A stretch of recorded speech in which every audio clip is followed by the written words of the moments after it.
Bom dia, meus amados irmãos. Graça e a paz do Senhor Jesus. Sempre louvado seja o nome do Senhor. Bem, é fundamental nós termos a convicção da graça do Senhor Jesus pela qual somos salvos. E o apóstolo Paulo, ele está nos ensinando como Deus nos salvou pela graça. Pela graça e somente pela graça. E assim, nós estamos em Romanos. E antes de nós entrarmos no capítulo 7, a partir do versículo 13, nós vamos precisar mostrar o todo para que fique claro o que de fato quer nos dizer. Então, o apóstolo Paulo está nos mostrando como a salvação se dá. Ele falou da fé de Abraão, então a salvação ela é recebida pela fé, assim como Abraão foi justificado por crer, porque ele não tinha nada para dar. Ele simplesmente confiou no Senhor, ele simplesmente creu no Senhor, e uma vez que ele não tinha nada para dar, então suficiente a fé de Abraão. E ele fala da obra de Cristo, que manifesta o amor de Deus, né? Nós vimos em Romanos capítulo 5, versículo 8, e que ele é aquele que substitui o justificador. Aí ele mostra como Jesus é o segundo Adão. Portanto, ele pagou realmente o preço da nossa redenção. Então, a salvação vem pela graça divina, que já foi manifestada pela obra de Cristo, pela justiça de Cristo, na cruz do Calvário, e nós recebemos ao crer. E aí surgiu uma questão, mas e a lei? A lei não foi dada? E os judeus não eram salvos pela lei? E aí Paulo vai responder, não. Na verdade, os judeus nunca foram salvos pela lei. E ele vai mostrar a questão do papel da lei. E então ele começa a mostrar, a partir do capítulo 6, como de fato a lei destaca o pecado, né? Ela torna mais evidente o pecado, fazendo com que o homem então tenha, inclusive em si, despertado mais ainda a vontade de pecar. Por quê? Porque a lei não é capaz de matar o pecado no homem. A lei não é capaz de nem justificar, porque ela desperta o pecado e o homem, em vez de fazer a vontade de Deus, peca contra Deus e agora acusado pela própria lei, nem de santificar, porque ela não é capaz de tornar o homem santo, como Deus é santo, ainda que a educação na lei possa melhorar um pouco a vida do próprio homem. O que o homem precisa então? O homem precisa ser liberto de algo que está nele. O que ele fala? O pecado. E aí ele nos mostra como, unidos a Cristo, nós morremos para o pecado. Então, a nossa identificação com Cristo é agora uma nova vida. Mesmo assim, de forma alguma, ele coloca como sendo agora não pecamos mais. Em momento nenhum ele trata dessa forma. Muito pelo contrário, todas as cartas de Paulo, inclusive Romanos, ainda combatem o pecado no meio, dentro da igreja ou dentre os cristãos. Então, qual é a questão da lei? Né? E ele vai mais a fundo. E no capítulo 7, ele vai começar a responder melhor, mais profundamente, essa questão. E ele já começa dizendo, olha, então, aqueles que conhecem a lei, eu vou lembrar, lembra da questão do casamento? Não é para a vida toda? Então pronto, já observem que a lei tem um peso sobre a pessoa e ele está preso até a morte. Só que observe que uma vez que morreu, ela está liberta. Então, ele já mostra como então fomos libertados. E aqui no capítulo 6 fala do pecado. E capítulo 7 ele começa a falar dessa libertação da própria lei, ou do jugo da lei que os judeus tinham. Né? E aí, não só os judeus, qualquer um que vivesse pela lei. Então, o que tem a lei? Qual é o papel dela? Né? Qual é já que ela é incapaz de justificar, porque ela só desperta o pecado, né? Ela é incapaz de até santificar, porque a pessoa não vive plenamente em acordo com a lei. Então, qual é o problema? Né? E Paulo vai falando. O foco dele está sobre exatamente a incapacidade da lei de redimir o homem, de ser um instrumento de salvação. E aí vamos, a partir do versículo 13, pegando esse resumo que já fizemos, e ele diz o seguinte: acaso o bom, ou seja, a lei, né? Que no versículo 12 ele diz que a lei é santa e o mandamento santo, justo e bom. Então, acaso o bom, ou seja, a lei, se me tornou em morte? De modo nenhum. Não foi a lei que foi ocupada da morte do homem. O problema não está na lei. O Paulo precisa deixar claro, o problema não é a lei. Lembra que Paulo está lutando contra um antissemitismo? Por quê? Porque uma vez que eles se tornassem antissemitas, eles iriam desprezar a Escritura. E ele não é o problema. O problema não está na lei de Deus, porque a lei de Deus é santa, é justa, é boa. Né? Então, qual é o problema? Então, ela que me se tornou em morte para mim, não foi a lei. Pelo contrário, o problema é o quê? Aí diz, o pecado, para revelar-se como pecado, por meio de uma coisa boa, causou-me a morte, a fim de que, pelo mandamento, se mostrasse sobremaneira maligno. Então, lembre, nós estamos falando da tensão que o ser humano vive. E olha, aqui é importante para ficar mais ampla a compreensão que essa tensão, nós podemos dizer que ela está presente em todos os homens, 100%. Que tensão? A tensão de que nós somos a imagem de Deus, mas somos ainda pecadores. Ou somos pecadores. Isso vale para o não cristão e para o cristão. Lembre-se que não existe um terceiro grupo. O problema de tentar criar um terceiro grupo é que isso não existe. Né? Não existe uma pessoa ou pessoas que estão nem no grupo dos cristãos, nem no grupo dos pagãos. Não existe um terceiro grupo. Né? A Bíblia trata de que ou o homem está em Cristo, justificado, e processo de santificação, ou não. Né? Então, ou é uma coisa ou é outra. Não existe um terceiro grupo. Mas essa tensão, ela vale para todo mundo. Todo mundo é a imagem de Deus. Não é só o cristão. Todo mundo é a imagem de Deus. Mas todo mundo também é pecador. Não só o pagão. O cristão também é pecador. Então, a tensão entre ser a imagem de Deus e saber, então, o desejar o que é bom, o homem sabe amar, fazer justiça, falar a verdade, fazer o que é bom, as virtudes, né? Porque fomos criados à imagem de Deus e, portanto, seres virtuosos. Então, o homem, como imagem de Deus, é capaz de exercer a virtude, mas, ao mesmo tempo, o homem, como pecador, vê o pecado contaminando tudo. Então, ele até sabe o que é bom e até é capaz de fazer certas coisas boas, mesmo com intenções más, mas ele, ao mesmo tempo, está todo corrompido. Então, essa tensão, ela vale para a humanidade inteira, tanto cristãos quanto não cristãos. Isso ajuda a compreender melhor o que Paulo quer mostrar para os romanos, que a lei não é capaz de salvar em hipótese alguma. E aí, o que ele vai preparar? O terreno para a necessidade de uma vida no Espírito. Em Romanos, Paulo não só mostra que a justiça de Cristo é o meio pelo qual somos salvos. Em Romanos ele mostra que o operar do Espírito Santo é o meio pelo qual somos salvos. Ou seja, é necessária a justiça, mas Jesus já nos justificou na cruz do Calvário. Mas para libertar do pecado é preciso viver no Espírito. E aí, em Romanos, portanto, nós temos tanto a obra externa quanto a obra interna de Deus da salvação. Ou seja, o apóstolo Paulo está mostrando a obra completa. E aí, quando surge a questão, tá, então, a lei, qual é o papel dela? Ela não tem condições nem de justificar, porque a lei ela não torna um homem justo, uma vez que ele é pecador, ele vai quebrar a lei. E a lei também não é capaz de santificar, porque o homem, ainda sendo pecador, ele tem prazer em quebrar a lei. Então, a lei não tem um papel na redenção para justificação e santificação. Por quê? Por causa do pecado. O problema é a lei? Não. O problema é o pecado. Então, o que o apóstolo Paulo quer mostrar? Que a lei é incapaz de, por si só, justificar e santificar. E prepara a gente para... Então, como isso acontece?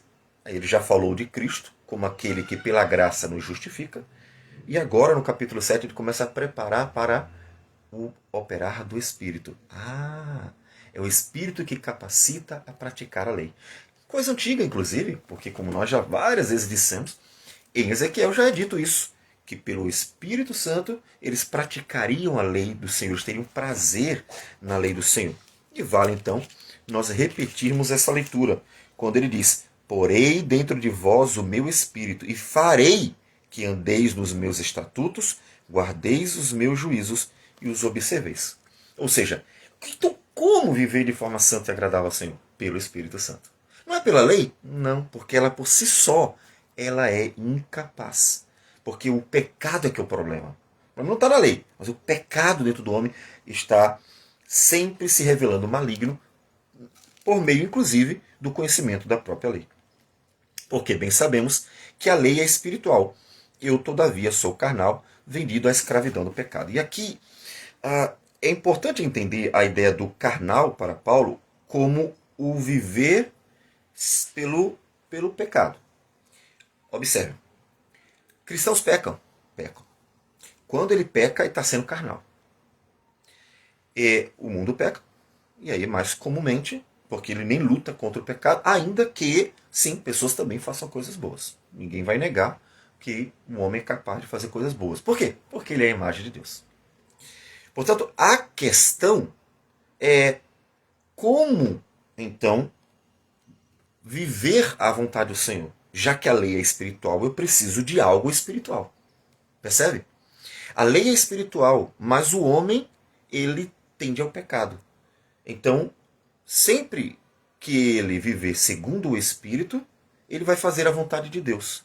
Se ele viver segundo sua própria carne, ele não vai fazer a vontade de Deus. Onde é que a gente vê, inclusive, Paulo dizendo isso? Em Gálatas. Observe que interessante a exortação de Paulo em Gálatas.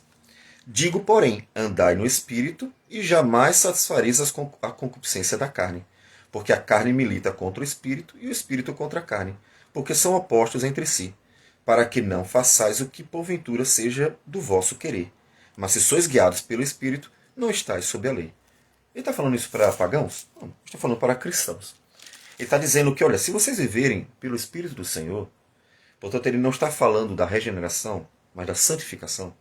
Se o Espírito do Senhor conduzir a vida de vocês, vocês vão viver segundo a vontade de Deus. Mas se vocês se deixarem ser conduzidos pela carne, vocês vão pecar contra o Senhor. Você vê isso no cristão e no não cristão? A questão de de pecar? Sim. Mas você vai ver no não cristão ser guiado pelo Espírito do Senhor? Não. Mas mesmo assim ainda haverá coisas boas por causa da imagem de Deus nele. Então, aquela tensão que a gente precisa o tempo inteiro compreender. A tensão humana. O homem é feito à imagem de Deus e ao mesmo tempo o homem é pecador. Por isso o homem consegue fazer coisas boas, mas está todo corrompido e, portanto, sempre inclinado ao pecado. Essa tensão está presente o tempo inteiro. E aí, no cristão, ele vai ter algo a mais. Uma vez que ele seja legitimamente cristão, então o Espírito Santo conduz a sua vida. Mas, muitas vezes, Paulo diz assim, vocês não estão agindo como um cristão, vocês não estão sendo guiados pelo Espírito Santo, vocês estão se deixando levar pela carne. Em Coríntios ele diz, não estou falando como a espirituais, estou falando como a carnais. O que Paulo está dizendo lá? Existe um terceiro grupo de cristão? Não, claro que não. O que ele está dizendo? Vocês não estão agindo movidos pelo Espírito do Senhor que conduz à palavra. Vocês estão agindo segundo o coração de vocês, segundo a carne. Ou seja, o cristão, verdade, ou seja, não aparente, ele tem o Espírito que conduz a palavra. Mas ele ainda é pecador. Então, se ele não tiver cuidado, se ele não andar com o Senhor, ele pode pecar. E aí a gente vai encontrar isso em toda a cristandade. Portanto, a questão aqui ela é aplicável a qualquer pessoa. É preciso o Espírito Santo para a pessoa viver a vontade de Deus. Essa é a questão. E aí, quando ele se trata, se você aplicar o texto para uma pessoa não cristã, é Deus dizendo assim, olha, você pode ter toda a lei, você não vai conseguir viver segundo a vontade de Deus sozinho. Porque a lei por si só não vai te santificar. Porque você é pecador, o problema não está em você. Não está na lei, está em você. E ele chama, se vocês precisam se converter, você precisa andar, viver segundo o Espírito, precisa ser conduzido pelo Espírito do Senhor. Caso contrário, você não vai conseguir fazer a vontade de Deus. Como diz, desde Ezequiel, já temos isso aí bem claro. E há um cristão, a aplicação que a gente pode já trazer é, olha, vocês devem ser guiados pelo Espírito. Se vocês vacilarem e passarem a viver segundo a carne, vão pecar também. Porque, como já está sendo dito, a lei por si só não é capaz de santificar vocês. Por quê? Porque vocês ainda são pecadores. Então a questão é essa tensão. A lei é espiritual, mas o homem, ele ainda é pecador. Ele ainda é pecador. Porque nem mesmo compreendo o próprio modo de agir. Pois não faço o que prefiro, e sim o que detesto. Ou seja, sempre que o homem vive segundo a sua carne, mesmo conhecendo o que é bom, e aí você vai ver pessoas bem educadas, uma pessoa não cristã, tá certo? Também não judeu, uma pessoa qualquer, que foi bem educada, e aí aprendeu a discernir sempre entre o certo e o errado, ela vai se deparar com o errado, às vezes vai fazer aquele errado, muitas vezes, e ela vai ter a consciência pesada, que fez o que era errado e sabia que não deveria fazer. Ou seja, é uma tensão humana, porque somos pessoas feitas à imagem de Deus, e quanto mais conhecemos o que é bom, o que é virtuoso, mais vemos a tensão de querer o que é mal por causa do pecado, e ao mesmo tempo saber o que é bom. Então, Paulo mostra que o homem não tem em si mesmo a capacidade livre de fazer tudo que agrada ao Senhor, mesmo tendo a compreensão, mesmo tendo o conhecimento. E por isso eu posso aplicar a qualquer pessoa mesmo. Ora, se faço o que não quero, consinto com a lei que é boa. Ou seja, concordo com a lei. Se é um judeu, então ele tinha conhecimento da lei, mas quebrou a lei, mas ele tinha consciência disso, pesou a consciência dele, que ele quebrou a lei. Então ele mostra, olha, você sabia, você consente. Por quê? Mas por que eu consinto? Porque ele diz que nele há um querer até o que é bom. Porque foi um ser de imagem de Deus. O homem sabe o que é bom. Pergunta às pessoas em geral, ou pergunta até para um cara de uma quadrilha qualquer aí, e se ele gostaria de amar a sua família, cuidar do seu filho, e ele está todo perdido já no crime, mas ele olha para o seu filho e fica querendo o melhor para o seu filho, fica querendo dar para ele uma vida diferente. Essa é a tensão humana.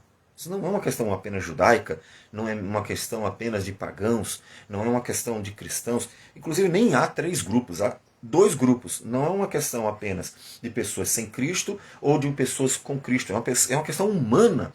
Todo ser humano tem essa tensão entre saber o que é bom e aí, claro, vai à medida do conhecimento, né? Quanto mais a pessoa conhecer as virtudes, quanto mais for educada nas virtudes, mais ela está diante desse dilema. Porque o pecado está nela, ela é pecadora, esse é o problema. Então, o propósito do apóstolo Paulo é conduzir para uma outra atuação de Deus. Ele já falou da atuação de Cristo, o justificador, que pagou o preço dos nossos pecados, e agora ele está mostrando a atuação do Espírito, ou seja, não adianta, você não pode viver por si mesmo.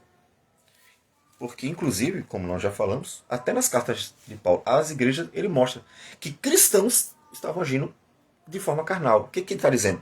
Olha, vocês não estão vivendo segundo a direção do Espírito Santo, não. Não, isso aí é pecado. O Espírito não conduz para o pecado. Mas são cristãos? Sim, mas se entregaram, se deixaram levar. Portanto, é uma questão humana, geral. Continuando. Versículo 18. Ele diz, porque eu sei que em mim, isto é, na minha carne, não habita bem nenhum. Pois o querer o bem está em mim, não, porém, o efetuá-lo. Claro, aqui é a consciência, né, do apóstolo. Ele sabe disso. Ele está expressando a realidade humana, mas a partir de sua consciência. Então é óbvio que a consciência de Paulo está completa. Né? Então, ele vê o problema. Ele vê o pecado nele ainda. Ele vê que se não viver segundo o Espírito, ele não vai conseguir viver a vontade de Deus. Ele vê essa tensão que está presente na humanidade e que, portanto, conduz o homem a uma necessidade e dependência de viver segundo o Espírito. Se não for assim, ele simplesmente não vai conseguir fazer a vontade do Senhor. A necessidade de uma vida vivida pelo Espírito Santo, que conduz a tudo que é bom. Né? Como diz em Gálatas, que luta contra a carne. Né? E luta contra a carne.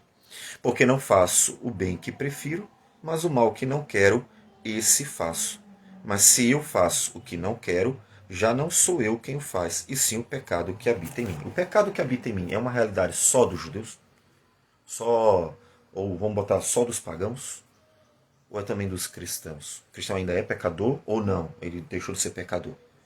Se ele deixou de ser pecador, então por que quando Jesus voltar é que nós seremos incorruptíveis?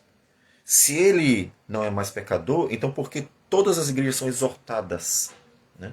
E nós temos a exortação ao apóstolo Pedro. Vamos botar assim, se você em algum momento assim, mas é porque tinha pagãos dentro da igreja. Tudo bem, vamos lá, vamos considerar essa possibilidade, que não é, mas vamos considerar.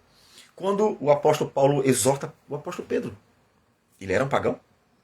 Quando o próprio apóstolo Paulo é exortado por Deus, que deixa um mensageiro de Satanás humilhá-lo para ele não se ensoberbecer, o apóstolo Paulo. Ele é um pagão? Não. Então observe que a realidade da tensão por causa da presença do pecado ainda no homem, independente de ele ser cristão ou não, e a virtudes, a consciência por termos sido feito à imagem de Deus é universal. Não é uma questão de cristãos ou de gentios, é universal. Só que quanto mais você conhecer as virtudes, maior será a crise, né? E, como disse, por que Paulo está mostrando isso? Para nos conduzir ao Espírito Santo, que é o que vai aparecer no capítulo 8. Ele vai mostrar que é pelo Espírito que somos libertos do pecado, que não mais precisamos estar vivendo no pecado, que conseguimos dominar o pecado, porque o Espírito luta contra a carne. Ele nos dá graça e aplica a palavra e faz ela gerar vida, porque a palavra sozinha não gera a vida, mas pelo Espírito Santo produz vida. Ele quer mostrar isso, ele quer nos levar para isso. A obra do Espírito Santo, uma necessidade. Porque não faço o bem que prefiro, mas o mal que não quero, esse faço. Mas se eu faço o que não quero, já não sou eu quem faz, e sim o pecado que habita em mim. Então, ao querer fazer o bem, encontro a lei de que o mal reside em mim. Porque no tocante ao homem interior, tenho prazer na lei de Deus. Mas vejo nos meus membros outra lei, que guerreando contra a lei da minha mente, me faz prisioneiro da lei do pecado que está nos meus membros. Então veja, falando de natureza, a consciência não vai resolver o problema. O conhecimento da lei não vai resolver o problema. Por quê? Porque existe algo que está no homem que é o pecado. E esse pecado faz com que o homem se incline para o que é mal. Se incline para o que é mal. Como eu disse, se o cristão não viver sendo dirigido pelo Espírito Santo, pela palavra, se ele cair, se fizer o que Pedro fez, ficou com medo dos judeus e dissimulou, ele vai pecar. Essa é a questão. O apóstolo Paulo estava sujeito a se ensoberbecer com revelação. Minha gente, olha só a dimensão do problema. Deus revelou ao apóstolo Paulo o evangelho. Trouxe revelações que ele diz grandiosas. Minha gente, coisas extraordinárias vindo de Deus. E ao mesmo tempo ele pega e diz assim, e eu poderia ter pecado. Eu poderia ter me ensoberbecido com a revelação. Eu poderia ter pecado contra Deus, me achando melhor que todo mundo por causa das revelações. E Deus vai lá e humilha ele e conduz para que ele seja guiado pelo Espírito a uma vida humilde. Portanto, Deus trabalha a vida dele. Então, observe, olha a atenção. Atenção no apóstolo e no apóstolo Paulo, que bem conhecemos e é quem está, inclusive, escrevendo. Veja, então, esse apóstolo Paulo que está escrevendo isso aqui e em Coríntios viveu exatamente isso aqui. Em Coríntios ele viveu a revelação gloriosa de Deus e ao mesmo tempo ele diz a inclinação para o pecado. Porque Deus viu que ele estava sujeito a se ensoberbecer. Olha a atenção, percebe a atenção? Então perceba que a atenção que o apóstolo está mostrando é universal. Para quê? Para que todo mundo seja conduzido a viver pelo Espírito Santo. É claro. Para que o pagão viva sendo conduzido pelo Espírito Santo, ele precisa se converter. E o cristão precisa cultivar o que ele chama em Efésios de uma vida cheia do Espírito. Ou seja, viver uma vida de oração, de meditação na palavra, e portanto uma vida em que ele está cultivando, pelos meios de graça, ele está cultivando uma vida com Deus. E aí ele vai sendo conduzido pelo Espírito do Senhor.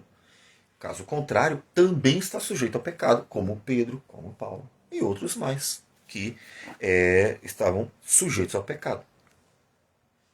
Então, continuando, ele diz: mas vejo nos meus membros outra lei que, guerreando contra a lei da minha mente, me faz prisioneiro da lei do pecado que está nos meus membros. Ou seja, a carne ainda está presente. Ainda é pecador. Ainda é pecador. E é pecador pagão, é pecador cristão. Essa é a verdade que está em todo o Novo Testamento. O cristão ainda é um pecador. E só deixará de ser quando Jesus voltar. Ele diz: desventurado homem que sou. Mas que situação miserável. Ainda somos pecadores, corruptíveis. Em 1 Coríntios 15, aí ele diz: quando Jesus vier, então seremos transformados. E vale nós lermos para que fique bem claro o que o apóstolo Paulo diz. Isto afirma, irmãos, que a carne e o sangue não podem herdar o reino de Deus, nem a corrupção herdar a incorrupção. Eis que vos digo um mistério: nem todos dormiremos, mas transformados seremos todos. Ele não está falando para pagãos.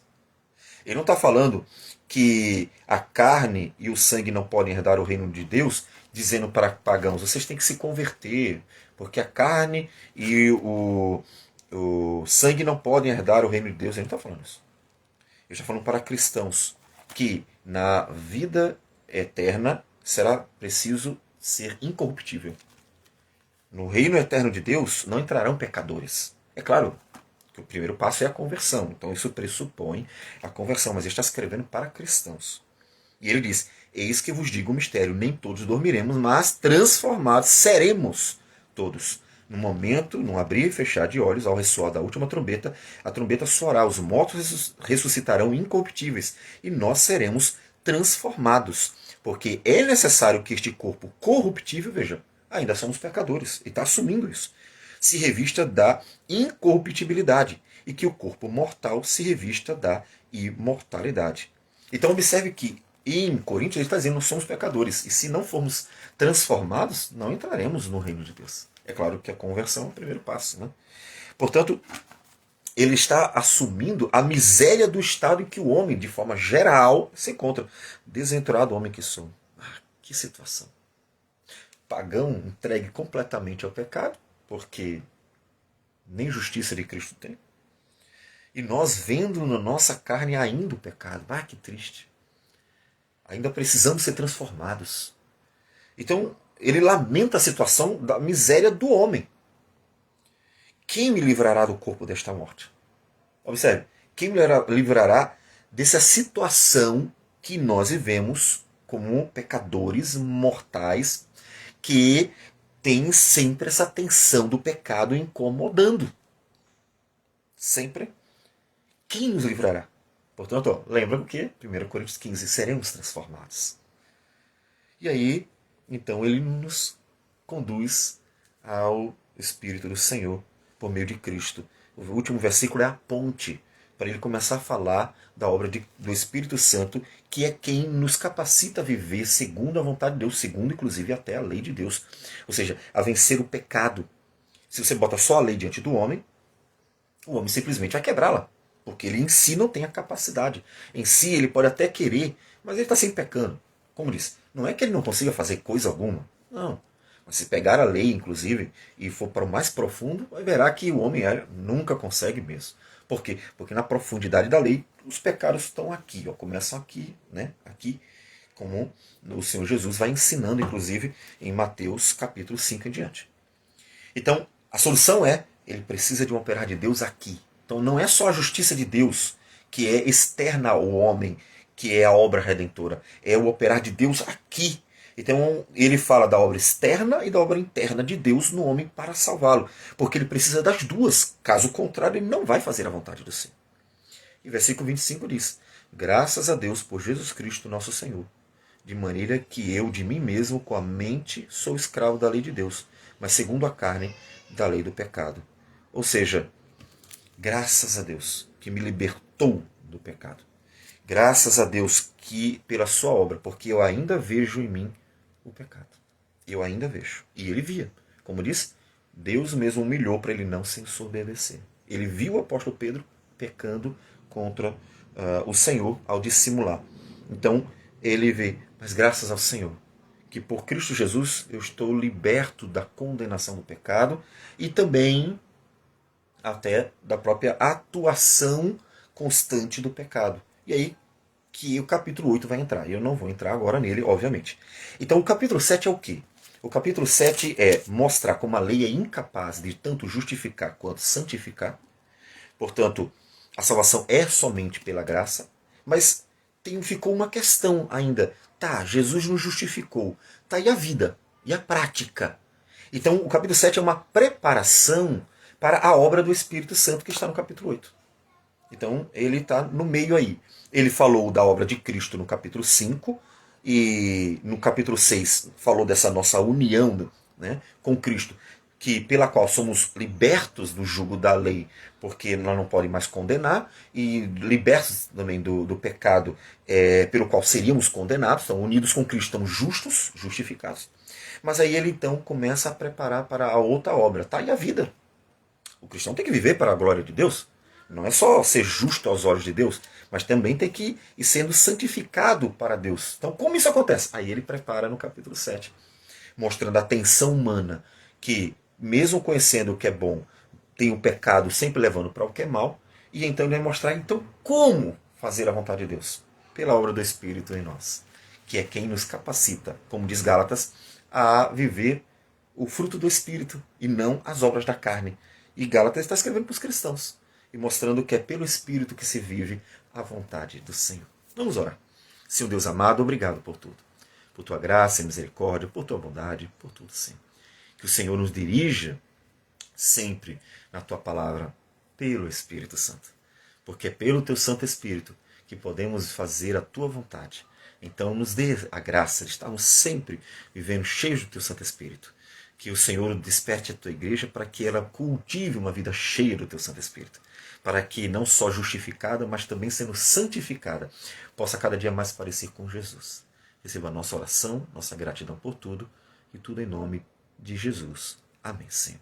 Deus abençoe a todos e tenha um bom dia.